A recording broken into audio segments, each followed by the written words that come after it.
मुझे खाक समझते हो, पर वक्त आने पर हम तो आसमान छूने की ताकत रखते हैं। इसलिए कभी किसी को भी कमजोर ना समझ। जिस दिन उसकी कमजोरी उसकी ताकत बन जाएगी, उस दिन आसमानों की उड़ान भी बहुत कम नजर आएगी। Hi, this is Imara and this is my show pure history. आज का शो एक ऐसे कंट्री के बारे में है जो आज के डेट में एक सुपर पावर कंट्री है।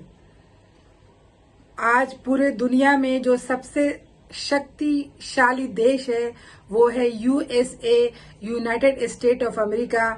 यानी कि ये खुद एक कॉन्टिनेंट है, महाद्वीप है, नॉर्थ अमेरिका और साउथ अमेरिका। इतनी बड़ी कंट्री और इतना बड़ा देश ये कभी गुलाम था और बहुत बुरी तरीके से ये गुलाम था और गुलामी इनको जकड़ी हुई थी। जैसे इंडिया गुलाम था, जैसे दुनिया गुलाम थी, वैसे ही अमेरिका भी गुलाम था और ब्रिटिश का इस पर कब्जा था। ब्रिटिश का काम यही था हर जगह व्यापार के मकसद से जाना, यानी बिजनेस करने के लिए सबसे पहले ईस्ट इंडिया कंपनी को भेजना और बाद में उस देश को कमजोर करना और उसके बाद उस देश पर कब्जा कर लेना। तो आज जैसे कि इंडिया में उन लोगों ने क्या किया था, यहाँ के जो रिचुअल्स है, यहाँ के लोगों पे यहाँ की जो यूनिटी थी उसको उसने तोड़ा और यहाँ को आपस में लड़वा दिया। यहाँ उसने ये काम किया। और चाइना को उसने क्या किया था कि पूरे चाइना के लोगों को अफीम की आदत लगा दी थी। अफीमची बना दिया। और उसने अमेरिका में क्या किया कि उसे चाय की आदत लगा दी। क्या किसी देश की आजादी में चाय पीने की वजह से क्रांति हो सकती है? यस। एक चाय की वजह से अमेरिका जैसे कंट्री में एक बहुत बड़ी क्रांति हुई, रिवॉल्यूशन आया और इसी क्रांति की वजह से, चाय पीने की वजह से अमेरिका देश आजाद हो गया। सोचो कितनी बड़ी बात है। जैसे कि अमेरिका में चाय को इंट्रोड्यूस किया था सबसे पहले, जैसे कि हर जगह पुर्तगाली भी थे, डच थे, फ्रांसीसी थे, सब थे। तो सबसे पहले अमेरिका में जो चाय को इंट्रोड्यूस किया था वो थे पीटर स्टुवेसेंट। ये जो है डच के गवर्नर थे, यानी जो डच कंट्री है वहां के उसके गवर्नर थे। और इन्होंने ही अमेरिका में चाय इंट्रोड्यूस किया था। लोगों को चाय पीने की आदत लग गई थी। लोग बड़े शौक से वहां चाय की चुस्कियां लेते थे और चाय के बगैर रह नहीं सकते थे। यानी उनकी जिंदगी की जो शुरुआत और अंत सब चाय ही था। चाय नहीं तो कुछ नहीं।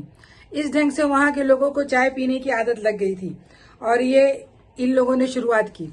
तो बाद में जब इनको इतना मुनाफा हो रहा था ये डच कंपनी को, तो फिर वहां ईस्ट इंडिया कंपनी की एंट्री होती है। और east India company east India company आने के बाद उसने वहां पे क्या होता था कि साउथ एशिया से लोग वहां से चाय जो है इंपोर्ट करते थे। उसके बाद चाय लंदन जाता था और लंदन से फिर अमेरिका आता था। इस ढंग से वाया वाया होकर के चाय आता था और अमेरिका में चाय की सेल होती थी और लाखों करोड़ों लोग, वहां के लोग चाय पीते थे और चाय से बहुत ज्यादा इनकम होता था। लेकिन वो सब गुलाम थे, उससे उनको कोई फर्क नहीं पड़ रहा था। वो आराम से चाय पीते और अपनी जिंदगी गुजार रहे थे। बात तब हुई जब ईस्ट इंडिया कंपनी की एंट्री हुई और एक तरफ जो क्या था कि फ्रांस बगल में ही था और फ्रांस में जो है फ्रांसीसी क्रांति हो रही थी, यानी वहां क्रांति की शुरुआत हो गई थी। वहां भी ब्रिटिश का राज था, इंडिया में भी ब्रिटिश शासन चल रहा था, बहुत जगह पे था, तो अमेरिका में भी था। तो फ्रांस में ऑलरेडी क्रांति चल रही थी देश की आजादी के लिए। तो ये ब्रिटिश काफी परेशान थे। इंडिया से, दुनिया से वो सेना उठाकर ले जाया करते थे वहां के जंग के लिए, क्योंकि वे अपने लोगों को मरवाते नहीं थे और दूसरे लोगों को पकड़ कर ले जाते थे और जंग में सिपाही बनाकर, पैसों की लालच देकर। उसके बाद क्या होता है कि जब ईस्ट इंडिया कंपनी यानी ब्रिटेन को काफी लॉस होता है फ्रांसीसी क्रांति की वजह से और वो काफी कर्जे में डूब जाते हैं। जब वो कर्जे में डूब जाते हैं तो उनको लगता है कि ये पैसे की भरपाई कैसे होगी। तो जितने भी जो गुलाम कंट्रियां होती हैं उस पर वो थोपते हैं और वहां से पैसे निकालते हैं। तो फिर क्या होता है कि वो क्या करते हैं कि अमेरिका में एक टैक्स लाते हैं जिसको स्टैम्प टैक्स कहा जाता है। स्टैम्प टैक्स लाने की वजह से वो क्या करते हैं, जितनी भी पेपर की बनी हुई चीजें होती हैं, पेपर, पेन, स्टैम्प पेपर, यहाँ तक कि ताश के पत्ते, ये सब पे वो टैक्स लगा देते हैं और टैक्स बहुत ज्यादा लगाते हैं ताकि इन टैक्स से वो जो फ्रांसीसी क्रांति चल रही है उस पैसे की भरपाई वो कर सके। पर ये क्या होता है, जब इन पर पहली बार टैक्स लगता है तो ये लोग बगावत करते हैं कि ये क्या, ये टैक्स नहीं दूंगा। कहने का मतलब है कि ब्रिटिश संसद में इनका कोई भी आदमी नहीं था अमेरिकन का, तो इन लोगों ने कहा कि without representative no taxation, no taxation without representation, इनका ये नारा था और इन लोगों ने टैक्स देने से मना कर दिया और यहाँ बगावत शुरू कर दी, लोगों को पकड़ पकड़ के मारने लगे। अमेरिकन ने कहा कि हम टैक्स नहीं देंगे, हमारा आदमी वहां पे नहीं, मैं टैक्स क्यों दूंगा।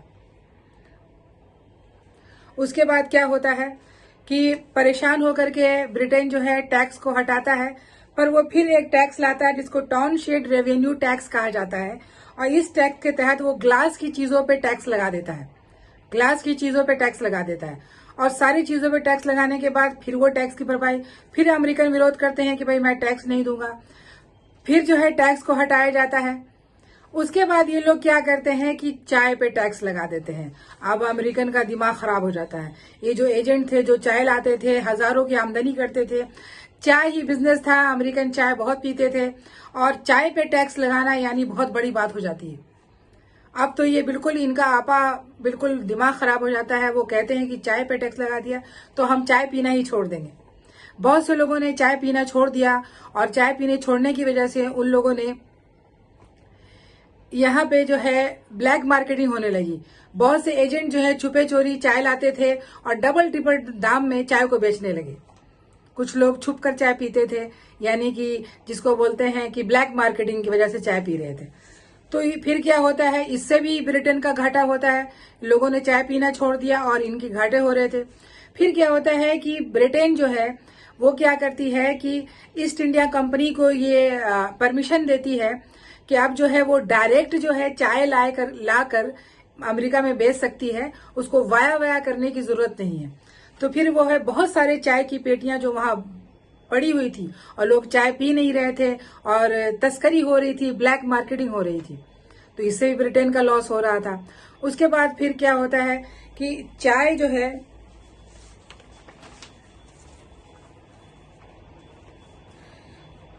(1773) में एक कानून पास हुआ जिसमें ईस्ट इंडिया कंपनी को डायरेक्ट चाय बेचने के लिए परमिशन दे दिया गया। उसके बाद जो है चाय 7 जहाज भर करके चाय आ रहा था। चार पानी का जहाज जो है शिप, वो बॉस्टन जा रहा था और न्यूयॉर्क और फिलाडेल्फिया और चार्ल्सटन, ये 4 जगह पे, ये सब अमेरिका की जगह है, अमेरिकन सिटी है, इन जगहों पे चाय की जहाजें आ रही थी। तो जब ये कहानी है बॉस्टन की, तो बॉस्टन में 4 शिप चाय का डब्बा भर के आ रहा था। तो उसमें क्या होता है, लोग तो बहुत विरोध करते हैं कि ऐसे चाय आ रहा है बेचने के लिए। तो फिर ये लोग जितने भी जो वहां के एजेंट थे या वहां के लोग थे, वो लोग अपने को सन ऑफ लिबर्टी बनाते हैं, यानी एक संगठन बनाते हैं जिसको कहा जाता है सन ऑफ लिबर्टी। वहां के जो क्रांतिकारी थे उन लोग अपने को एक संगठन बनाते हैं और अपना नाम रखते हैं सन ऑफ लिबर्टी, और हर जगह वो ब्रिटिश को पकड़ पकड़ के मार रहे थे और उनके खिलाफ जा रहे थे और लोगों को अपने साथ में ला रहे थे कि ये गलत हो रहा है हमारे साथ, कि ये चीजें क्या हो रही है। फिर वो क्या करते हैं, जब बॉस्टन जो है 4 यानी जहाज भर के वो चाय का डब्बा आता है, तो उसमें वो ये जो सन ऑफ लिबर्टी के जो लोग हैं, ये सब अपना भेष बदल कर चुपचाप जाते हैं उस जहाज में लेबर बनकर, और यानी चाय के डब्बे उतारने के लिए, और चाय का डब्बा उतारने के बहाने जहाज पे जाते हैं।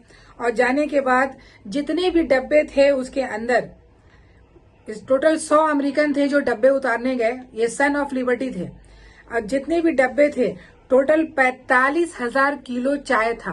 45,000 किलो, यानी उस जमाने में 10 लाख डॉलर का चाय। ये सब वो चाय उतारने के बाद उनके ये मतलब गुस्सा दिखाने का ये तरीका था, सारे चाय के डब्बे को वो पानी में फेंक देते हैं। वो बगावत इसलिए नहीं करते थे, ये उनका गुस्सा दिखाने का ये तरीका था, और सारे डब्बे को वो पानी में डाल देते हैं। देश में, पूरे दुनिया में इसी एक घटना को बॉस्टन की टी पार्टी कही जाती है कि बॉस्टन सिटी में ये घटना हुई थी। लोगों ने अपना विरोध दिखाने के लिए 10 लाख रुपए का चाय पानी में फेंक दिया। पूरे दुनिया में इसकी चर्चा हुई, बातें फैली कि ये क्या हुआ। वहां के लोग कुछ इसके साथ थे, कुछ इसके खिलाफ थे, कि जैसा कि होता है कि लेफ्ट और राइट सबके अपने अपने ओपिनियन और पॉइंट ऑफ व्यू होते हैं। तो उन लोगों ने ये काम किया। उसके बाद धीरे धीरे बगावत और बढ़ने लगी, फिर लोकल पब्लिक भी साथ में आने लगी और सारे लोग आने लगे। और जितने भी जो ब्रिटिश जो थे, उनके गवर्नर और उनके जो ऑफिसर्स, इन सबको वो पकड़ पकड़ कर मारने लगे, और मारने लगे, उनको भागना पड़ा। लॉर्ड बेंटिंग को भी बहुत मारा गया था, जो इंडिया में आए, इतना उन्होंने काम किया, बहुत सारे लोगों को मारा गया, और वहां से वो लोग भाग भाग करके आए। एक तरफ तो फ्रांसीसी क्रांति चल रही थी, वो बगावत कर रहे थे वहां पे, एक तरफ अमेरिकन क्रांति चालू हो गया, सिर्फ एक चाय की वजह से। ना वो चाय पे टैक्स लगाते और ना ये अमेरिकन भड़कते, ये चुपचाप चाय पीते ही रहते। उसके बाद फिर क्या होता है, बोस्टन की टी पार्टी होने के बाद, यानी इस घटना को कहा जाता है एक तरह का एक विरोध था कि ये हमारे साथ जो हो रहा है ये गलत है, हम तुम्हारे चाय को फेंक देंगे, चाय यहाँ आने नहीं देंगे। उसके बाद फिर जितने भी लोग थे, इन लोगों ने बगावत किया, और फिर बगावत की वजह से आखिर ब्रिटेन को घुटने टेकने पड़े। बहुत सारी जंगें हुई, बहुत परेशानियां हुई। 1774, 1775, उसके बाद पेरिस की संधि होती है 76 में, और उसी के बाद अमेरिका को फिर आजादी मिलती है 4 जुलाई 1776 में अमेरिका आजाद हो जाता है और अमेरिका एक इंडिपेंडेंस कंट्री बन जाता है। सोचो, सिर्फ एक चाय की वजह से ये घटना होती है। और ये घटना होने के बाद, जिसको इस घटना को बोस्टन की टी पार्टी कही जाती है, कि कहने का मतलब ये है कि अगर ब्रिटेन चाय पे टैक्स नहीं लगाता, लोगों को परेशान नहीं करता सिर्फ चाय पीने से, तो अमेरिकन आज तक चाय ही पीते रहते। और आज वो दुनिया की सुपर पावर अपने को कहते हैं, सुपर पावर कंट्री, उनसे बड़ी कोई कंट्री नहीं है। वो ट्रिक, छल, कपट, दुनिया में सारे लोगों को, एक तरह की उनकी जो पॉलिटिक्स है वो बहुत ही खतरनाक पॉलिटिक्स है, वो ये सब खेलते हैं। तो आज उनका देश इसी वजह से, एक चाय की वजह से उनका देश आजाद हो गया। और आजादी के बाद फ्रांस और अमेरिका, ये दोनों बहुत ही बेस्ट फ्रेंड, कहने का मतलब है दोनों बहुत अच्छे दोस्त कंट्री है। इन लोगों ने क्या किया कि जो आप अमेरिका में स्टैच्यू ऑफ लिबर्टी देखते हैं, तो स्टैच्यू ऑफ लिबर्टी को गिफ्ट किया था फ्रांसीसी ने अमेरिका को। वो फ्रांस का गिफ्ट है जो वहां पे लगा हुआ है, स्टैच्यू ऑफ लिबर्टी। तो अमेरिकन ने भी गिफ्ट दिया। तो आईफेल टावर आप देखते हैं फ्रांस में, वो अमेरिका ने गिफ्ट दिया उन्हें। इन लोगों की दोस्ती का ये प्रतीक है, ये सिंबल है, स्टैच्यू ऑफ लिबर्टी और आईफेल टावर। तो मैं यही कहना चाहूंगी कि कभी किसी को इतना कमजोर ना समझो, क्योंकि जिस दिन उसकी कमजोरी उसकी आदत बन जाएगी, वो बगावत कर देंगे, और जब वो बगावत कर देंगे तो फिर उन्हें कोई रोक नहीं सकता। तो मैं अपना शो खत्म करती हूँ। धन्यवाद।